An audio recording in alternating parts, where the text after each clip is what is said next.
Okay, today is Wednesday, August 22nd, 2023, and we have with us Victoria Fallgren from Spokane, Washington, but she's not originally from Spokane, but she's a three-time Washington women's mid-amateur champion and also a three-time Washington Golf Women's Mid-Amateur Player of the Year. She is now the assistant golf coach for the women's golf team at Gonzaga University. Victoria, thanks for being here. Absolutely. Thanks for having me. Yeah. So I wanted to get into what you're doing currently, but maybe let's just chat a little bit about your past and how you kind of got to this point, if you could. So originally from Southern California. Yeah. Yes, originally from Lakewood. It's in the Long Beach area. And I started playing golf when I was around 4, started kind of taking it seriously when I was around 8 or 9, as seriously as an 8 or 9-year-old can take anything.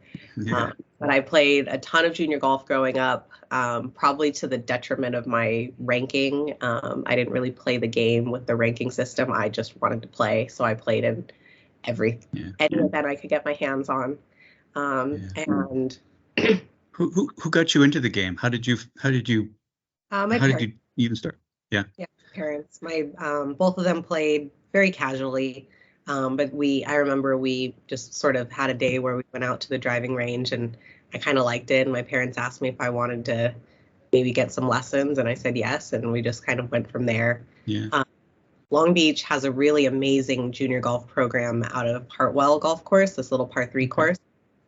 And it was originally run by Bev Brines, who was a Navy nurse in Korea.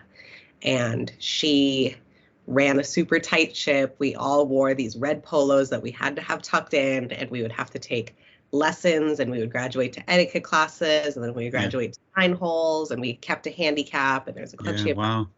And there was like, every Friday night, there was like 600 little red poloed golfers playing Hartwell. So I grew up through that program, and I'm still really good friends with a lot of the girls that I met through the program. And so that was super formative for my golf experience. Did you play golf in high school? Yes, must have. Yes. Yeah. So how did you end up in Spokane at Gonzaga? You played for Gonzaga, and were you recruited? Did you pursue them? Did they pursue you? How did they find out about you, and how'd that work out? Yeah, I was going through the recruiting process. At the time, I thought I wanted to stay kind of closer to California, in California specifically. But I was just kind of going through the recruiting process. My dad is actually from Spokane. He grew up here. Oh, there you go. And here. My aunt went to Gonzaga. My uncle played basketball here at Gonzaga. And so I had family connections to the area, but I hadn't ever really seriously considered it until the new head coach, my now boss, Brad Rickle, sent me an email saying that, he was interested in recruiting me. And I sort of thought, well, I know where the area is. I know what the school is. Like, let's talk. And we kind of went down that recruiting path. And I came up here for a family reunion and then decided to go see the campus and just fell in love with the community and the people and haven't left. Yeah. Okay. So your very first tournament at Gonzaga, you won. Yes. Yeah. As a freshman, as I look back on it, I think if I had had a better understanding of what that meant or what was going on, I don't know that I would have been able to play as loosely as I had. Yeah. I remember being so nervous. I literally shanked the approach shot on my very first hole, and got up and down for par, thankfully. But I vividly remember. But yeah, I shot 67 the final round. That broke the school single round scoring record, which has since been shattered. Like, it actually is tied for the NCAA single round scoring record with 61 with one of our players a couple years ago. And yeah, it was just one of those days where everything was going right. I made a bunch of putts and hit a lot of good approaches, and And I just remember being super loose. Like I remember coach was on a hole with me on a par 3, and I kind of looked over to him. I'm like, I'm playing really well today. And he goes, okay, keep it up. And I'm like, okay. So pretty good collegiate career, basically. I mean, I think, my little notes here, you won the individual West Coast Conference title in 2012. Was that your senior year or junior year? That was my junior year. Yeah. Junior year, yeah. And a few other individual titles along the way and as well, yeah. So those were my 2 individual medalist events in Yeah. college. As a team, we won maybe 4, 5, or 6 events when I was on the team, and we've won Yeah. a ton since I've been coaching as well. Yeah. So at the end of your collegiate playing career, did you think about, like, maybe I should play professionally, or what were you thinking when you graduated? Did you think, well, where do I do now? Where does this go? Do I go back to Southern California? Things like that. Ironically enough, I never really considered professional golf. I thought that was something that would be really fun, but I just sort of knew my limits as far as I had a ton of injuries when I was a player. I was up after a round with 3 or 4 ice bags on every joint. And I just knew that I didn't think my body could hold up. And I had played in a tournament my junior or senior year of high school. And I played with a girl who I think at the time was ranked in the top 5 in the country for college players. And I remember, and she just whooped on me. And I saw how good she was. Like, she was an incredible player. And then I followed her collegiate career. And she had an amazing collegiate career. And then I followed her trying to make it as a professional. And she really struggled. It's so difficult to make it as a professional women's golfer. Yeah. And I just remember thinking, like, she's so good. And if she can't make it, I need to be realistic about my own, prospects. And so I never really considered playing professionally. I knew I wanted to stay in golf. I wasn't really sure what I wanted to do. I think my senior year, I was a little bit twisting in the wind. And it just kind of lined up that at the time, my now boss was looking to add an assistant. At the time, we didn't have an assistant coach with our program. Was looking to add an assistant, and he thought I would be a good addition. So I stayed on. I graduated on a Sunday, and I think my first day was Wednesday. Is that right? So you segued right into that. That was a pretty nice transition for you. Yeah. So did you play at all during, because we'll get into it in just a minute here, as you become a mid-am player, but between, age 22 or so and 25, were you just focused mainly on coaching or what? Yeah, I played a little bit. I played the women's am pub links at the home course, the final, and that was immediately after I graduated. 2014. Yeah. Yes.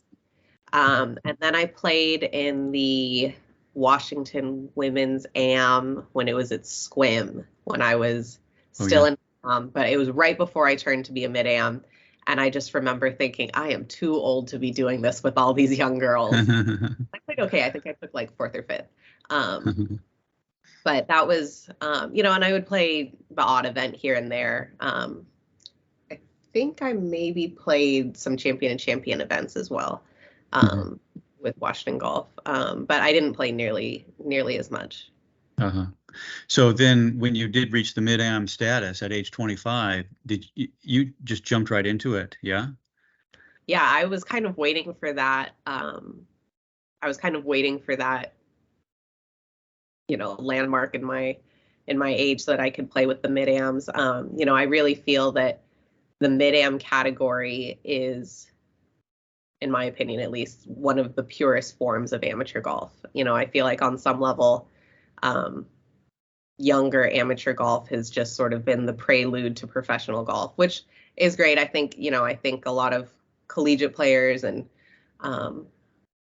players that are on their way to becoming professionals need that avenue. But at its essence, what amateur golf was intended to be people that are passionate about golf that have careers and lives and are not, professional golfers in waiting. I think that's kind of what the mid-am category has become. Yeah, sure. And you qualified for the U.S. women's mid-am twice, looks like, yeah? Yeah. I've been lucky enough to qualify for 2 of those. Unfortunately, a couple years I wasn't able to attempt to qualify because I had work conflicts, so I wasn't able to try to qualify. But I think I've played in 7 or 8 USGA events. They're just such an amazing experience. Yeah. So you had some pretty good success. Like I mentioned at the top of the conversation here, you won the Washington State Women's Mid-Am 3 times and was named the Women's Mid-Am Player of the Year 3 times as well. So when you graduated from Gonzaga and started as assistant coach, how was your experience being recruited? How did that affect or impact your method of recruiting? Or you should say your method of looking for talent and talented players. Yeah, I think, I think on some level when I'm recruiting players, I think a big strength of mine is that I'm, at least at the time, especially when I was starting to coach, I was so young that I was really, really relatable to the players. When I first started coaching, I was 21. And so I was recruiting 16, 17-year-olds that really weren't that much younger than me. And so I could really relate to them on, I could kind of convey my experience as a player. And I still lean on that heavily. I definitely think that a strength of my position is that I'm sort of a conduit between the team and the head coach. I'm a bridge, obviously chronologically as far as our age, but then, I for coach, so I have that experience with them. Yeah. Okay. And you mentioned last week when we were going back and forth with emails about you're going to go out to it was actually the PGA Junior Girls Amateur up in North Bellingham and to recruit or to at least look at some of the players. Do you do that a lot? Do you go travel around the state a little bit you have a particular idea that you're looking for or particular players that you're going to look for? Yeah, I do probably about 90% of the travel for the recruiting for our program. And every summer is a little different. At the beginning of the summer, I had a big surgery, so I was down and out I was in the hospital for 16 days, so I was out commission for almost 2 months. But on a typical summer, I kind of try to mix up the events I go to. There are certain events that I go to almost every year because I know they're very target rich. I want my logo to be visible at those events. And then there are other events that just sort of, take shape as the summer goes on, depending on the recruits that we're talking to in that year. I may decide that I need to go to this event to watch this specific player. Yeah. Do players, they must. They contact you, say, look, I'd like to be considered, or like here's the link to some videos of my play or anything like that. Do they promote themselves?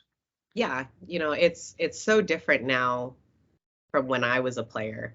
A lot of the communication is still primarily email, but all these kids have these super curated websites now. They all have YouTube videos that are really accessible.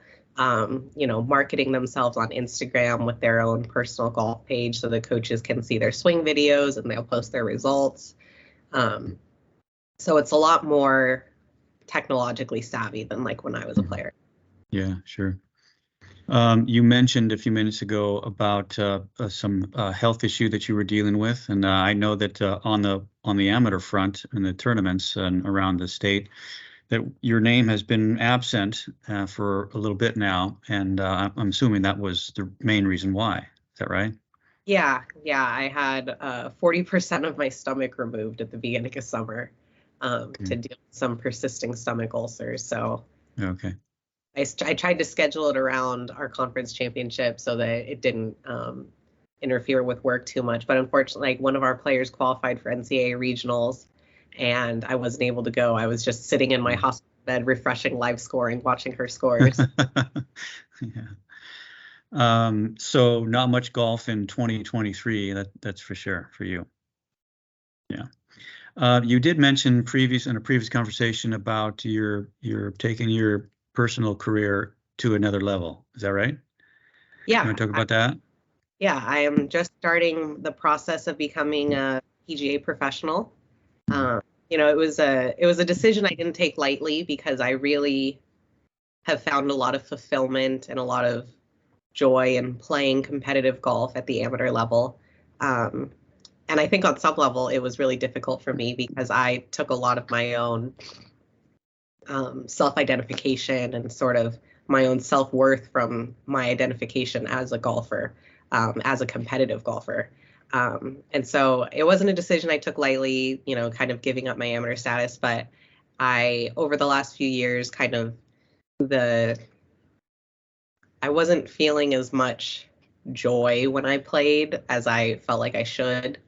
I felt like I was sort of constantly playing defensive. I was playing to not play poorly rather than to play well or to enjoy myself. Yeah, sure. And so I kind of made that decision. And I thought that, my boss has been really encouraging of me to kind of take these next steps and sort of learn more. And I'm really excited to, just continue learning about golf and learning about the industry. Mm-hmm. And Will I'm still this have, early stages of it. yeah. I still probably have 2 or 3 or 4 more years to go in the program. Oh yeah, sure. Will this affect? Probably not, because you must have thought about this. But doesn't affect how your job as a coach at the university, does it? No, I think if anything, it will enhance it. I think the additional education that I will get through this program, validity with recruits and parents, connections within the industry in the area, I think they'll all be benefits. Yeah. I think that one of the biggest things that kind of gave me pause initially was that I was really going to miss the people that I would play golf with, in the mid-am level, and even some of the senior ladies that I've gotten to know through caddying for friends. And I kind of got all my assurances from them that I would still be welcome at, to hang out with them. So that was really encouraging. Okay. Well, I guess that was my other question is what would be your goal with this new certification of being a PGA professional? To continue as a coach or branch out to other things, or where do you see this going? Yeah, when I first started coaching, I was so young and I don't think I fully grasped at all what I was doing, or what I didn't really have a plan. I just kind of was taking everything day by day. And over the last few years, I feel like my life has sort of codified itself a little bit in that, I'm realizing more and more that I want to be at Gonzaga for the long term. I love Gonzaga as a place. My parents are actually here in Spokane now. I'm getting married here in Spokane. His family is from Spokane forever. And so we're realizing that kind of this is where we want to be. And so I want to coach here for, as long as it makes sense for me to do so. Yeah. Okay. Well, Victoria Fallgren, thanks for taking the time to chat this morning. We're going to miss you on the amateur level, but seeing your friendly face at our statewide championships. But I have an idea we'll probably be seeing you around pretty much in the golf scene as we go along anyway, it sounds like. Yeah. Absolutely. Yeah. Yeah. Okay. Well, Victoria, thanks again for joining us, and we'll talk to you again soon. Of course. All right. Bye-bye.